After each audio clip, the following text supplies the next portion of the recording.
we're back with more Barnstable this morning. I'm Sarah Colvin, and joining me live in studio, I welcome our Assistant Town Manager, Mark Ells. Mark, good morning. Good morning. Happy New Year. Happy New Year to you. Welcome. You're our official first live guest of 2015. Well, thanks for having me. So that's nice to have you. But of course, it's not a brand new topic that we're talking No, about. it isn't. No. You know, I think this is what we've talked about every time you've come down here, is the West Barnstable shooting range. And of course, there are a lot of people who are very interested in what's going on there, eagerly awaiting the potential reopening. And the latest is the environmental notification form. So can you kind of get us up to date on where we are right now? Sure. On the 24th of December, there was a determination issued by MEPA, which was the state reviewing agency for the issue of this land exchange that's been discussed relevant to the shooting range and Breeds Hill Road parcel.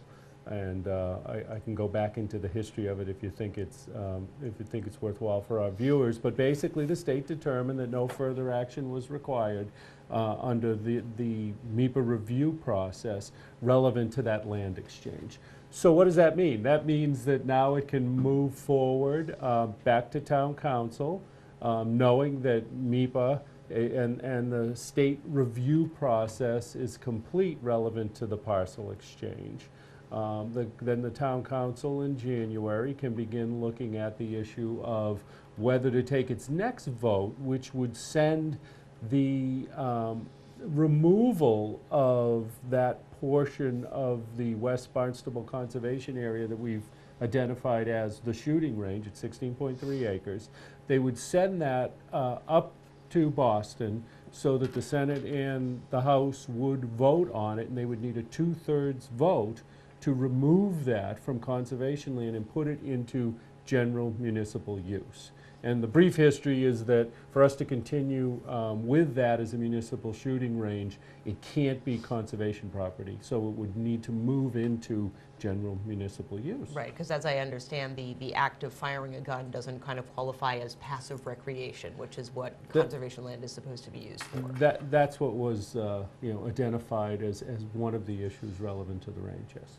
Indeed. So now that the environmental notification form, the determination has been made that in terms of, if as far as MEPA is concerned, no further environmental review needs to take place, is there going to be any more studies done of that, or are we just kind of going to wait and see how this land exchange works out? Is that the focus right now? We're in the preliminary stages of an evaluation, both an environmental evaluation and operational evaluation of that location.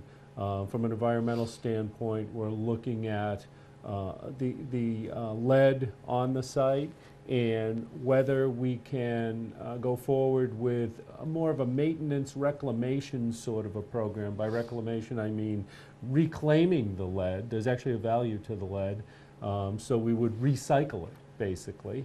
And that would be an ongoing process at the facility. Certainly if it reopened, but even if for some reason the range doesn't reopen, we would want to reclaim that lead. The longer term look, a remediation look, would be, are there any concerns about the lead that's been there for many years? And what's the process to remove that? And do we need to do anything about the existence of that lead in that environment? And so that's being evaluated. The initial step in the process was to identify the area that we need to evaluate. DPW is working on that, and we expect to see those results in the month of January. And that'll be another piece of information that we'll be able to bring to the council, beyond what MEPA determined in its recent review. The other thing that we're looking at are some of the more modern improvements that we believe need to occur at that range, so that it can open and we can move forward with a facility that is operationally as safe as an outdoor facility can be. Minimal things like fencing around the facility were always part of the plan, but what we're looking at specifically is the extent of the range, of the skeet range, what sort of pistol and rifle facility we should have there, and do the berms or some sort of barrier to prevent a projectile from leaving the site need to be installed? If that is to be installed, then what's the cost of that? And then how will that cost be passed on to the users of the facility? The other piece of it is looking at the sound complaints that Right. we've received, and that's been an interesting discussion, because there really aren't clear regulations relevant to the sound, but we know there's sound, and there's Right. going to be sound, and therefore to minimize the sound would certainly be something that would be advantageous to all. So Indeed. that's part of what we're looking at. Indeed. So when we look at the coming year, I mean, obviously, as we've just discussed, so many moving parts to this.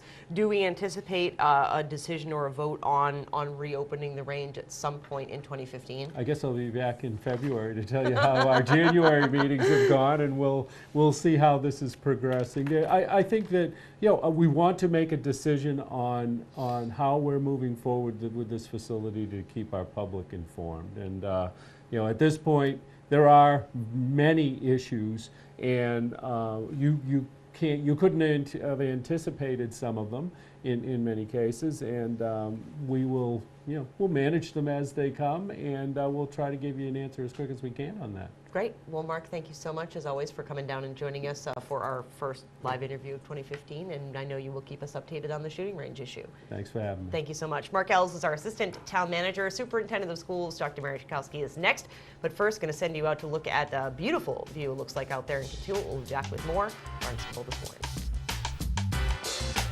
Morning.